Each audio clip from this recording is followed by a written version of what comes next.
کیا آپ کبھی سوچتے ہیں کہ اللہ آپ کی دعا سن رہا ہے یا نہیں؟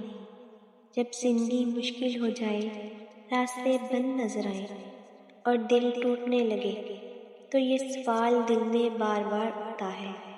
انسان کمزور ہے، وہ محسوس کرتا ہے کہ وہ تھک جاتا ہے، اور کبھی کبھی مایوسی اس کے دل پر ایسے چھا جاتی ہے جیسے اندھیرا روشنی کو نگل رہا ہو۔ لیکن حقیقت اس سے مختلف ہے۔ اللہ کبھی کبھی اپنے بندے کو نظر انداز نہیں کرتا۔ وہ آپ کی ہر آہ سنتا ہے، ہر آنسو دیکھتا ہے، اور آپ کے دل کے حال سے بخوبی واقف ہے۔ کبھی کبھی دعاؤں کا فوراً قبول ہونا بھی ایک حکمت ہوتی ہے، ایک ایسا راز جو ہم اس وقت نہیں سمجھ پاتے۔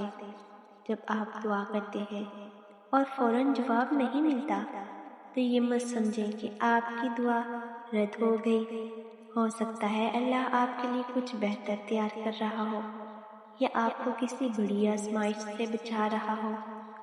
کبھی کبھی تاخیر میں بھی رحمت ہوتی ہے، کیونکہ اللہ کا وقت ہمیشہ بہترین ہوتا ہے۔ یاد رکھیں، دعا صرف مانگنے کا نام نہیں، بلکہ یہ اللہ سے تعلق جوڑنے کا ذریعہ ہے۔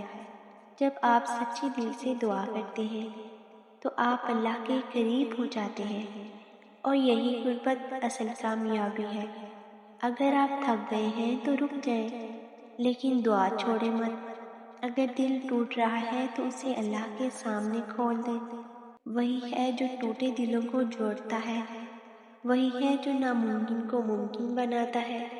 زندگی کے مشکل لمحات میں خود کو یاد دلائیں، اللہ سن رہا ہے، اللہ دیکھ رہا ہے، اور وہ کبھی دیر نہیں کرتا۔ وہ صرف صحیح وقت کا انتخاب کرتا ہے۔ اپنی امید کو زندہ رکھیں، اپنے یقین کو مضبوط رکھیں، اور دعا کو اپنا سہارا بنائیں، کیونکہ جب سب دروازے بند ہو جائیں تب بھی ایک ہمیشہ دروازہ کھلا رہتا ہے، اور وہ اللہ کا ہی رحمت والا دروازہ ہے۔ اگر آپ کو یہ ویڈیو پسند آئے تو ویڈیو کو لائک اور چینل کو سبسکرائب ضرور کریں۔ شکریہ۔